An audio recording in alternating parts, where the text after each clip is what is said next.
हिकिड़ो पहिरियों धरणो आहे। हम धरनों में अक्सर बैठते हैं। मैं उर्दू में बताना चलूं कि हम धरनों में बैठते हैं, लेकिन ये पहला धरना है कि जिसमें 3 लाशें हमारे साथ मौजूद हैं। लाशें भी धरना दे रही हैं। ये लाशा शहीद चवन दादा सा के छो मारे हुए हो। ये लाशें भी यहां बैठी है, इस एम्बुलेंस में मौजूद है 54 घंटे से कि हमें क्यों मारा गया, क्यों कत्ल किया गया, हमारी बेटियों को, बहनों को, माओ को, नौजवानों को, बच्चों को गोलियां क्यों मारी गई। अफसोस है किसी के पास जवाब? नहीं है, क्योंकि जवाब जो देगा शायद उसकी भी कल जमीन पे कब्जा हो जाए, उसकी भी जान ले ली जाए, उसकी भी बच्चियों को, बेटियों को गोलियां मारती जाए। इसलिए सवाल कोई नहीं कर सकता। लेकिन सवाल तो अब होगा। सवाल करने वाले आ चुके हैं। पीर साहब पगारों के मुरीद आ चुके हैं। इमरान खान साहब के वर्कर्स आ चुके हैं। और जिस अंदाज में कहा, एक पीपल्स पार्टी माफिया के अलावा जितनी सियासी जमातें हैं वो अपने इन शहीदों के साथ, अपनी इन बहनों के साथ, बेटियों के साथ इंसाफ के लिए एक प्लेटफॉर्म पर खड़े हो चुके। इंशाल्लाह मैं पूछर तो जाया जमीन खपत ही ना कहा जी पुलिस पाजी डीसी पाजो सब पाजा सोरी बदराए खड़ी हो जो मारे हो छो। जवाब करियो छो कत्ल कयो, छो कत्ल कयो। ये मिस्कीन जानी जो है जो गोठवारा पूरा अबेदा दिखाई दे बैठा है, 200 साल का बैठा है, ताकि जमीन पे कब्जो करो जानू छो क्यों छो कत्ल करो। ये सवाल ऐसा पूछू था।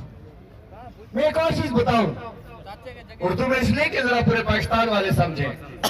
पीपल्स पार्टी लगता है इस वाकयात के बाद ऐसे कई वाकयात सिंध में होते हैं कि जिसमें इनके एमपीएस, एमएनएस, मिनिस्टर इन्वॉल्व होते हैं, जाने लेते हैं, इज्जतें ले लेते हैं।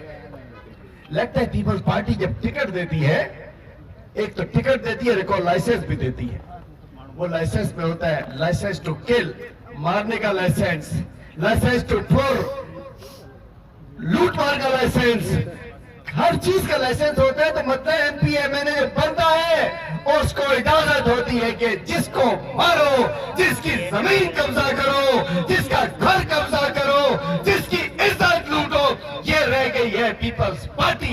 ना हमारी इज्जतों की मुहाफिज है, ना हमारी जानों की मुहाफिज है, ना सिर्फ के माल की मुहाफिज है। सिर्फ लूट मार कत्ल कर, ये इनका काम रह गया है। मैं पूछना चाहता हूं एफआईआर क्यों नहीं कट रही भाई? कानून बता दो। मेरे साथ हमारे डिविजनल प्रेसिडेंट सांगर नवाब शाह मुश्ताक जुड़े जो साहब, जो आप में से आपके साथ बैठे हैं 3 दिन से। हैदराबाद के divisional president barrister Faisal Mughal साहब, सीनियर लॉयर हमारे सूबाई रहनुमा एडवोकेट असलम लगानी साहब, सुप्रीम कोर्ट के वकील निहाल लशानी साहब, असमतुल्लाह न्याजी साहब, और हमारे कराची और हैदराबाद की हमारी लीडरशिप भी आपके साथ आई है। और आप जानते हैं हमने भी बहुत सारी लाशें उठाई। अभी 26 तारीख को उस वक्त भी लाशें हम उठा के आ रहे हैं इस्लामाबाद में। मैं भी वही था, मेरे सामने लाशें के। लेकिन ये लाशें, ये खून, ये हम तुम्हें हजम नहीं होने देंगे। पीपल्स पार्टी और सिंध हुकूमत को जवाब देना पड़ेगा, जवाब देकर रहेंगे इसका। आईजी साहब एफआईआर क्यों नहीं काट सकते? बता दीजिए। मैं पब्लिकली कह रहा हूं, बहुत सारे मोबाइल हैं। अगर इजाजत नहीं है, अगर इजाजत नहीं है तो भाई सीट छोड़ दीजिए। डीआईजी साहब इजाजत नहीं है तो सीट छोड़ दे। मैं भी अंदर पिंडाल के अंदर जमीन पर बैठे मैं अपनी बेटियों से मिलकर आया हूं जिनको गोलियां लगी हुई हैं। वो बच्ची कहती है हमें क्यों गोलियां मारी गई है? तो छोटे छोटे मासूम बेटा बेटी, उनके बाप को शहीद कर दिया गया। एक बुजुर्ग हमारी माँ उसके बेटे को शहीद कर दिया गया। मैं पूछना चाहता हूं इन बच्चों को, वालिदैन को क्यों कत्ल किया गया, क्यों मारा गया, क्यों अस्पताल भेजा गया, क्यों जख्मी किया गया? जवाब तो दो। नींद कैसे आती है सालिमों?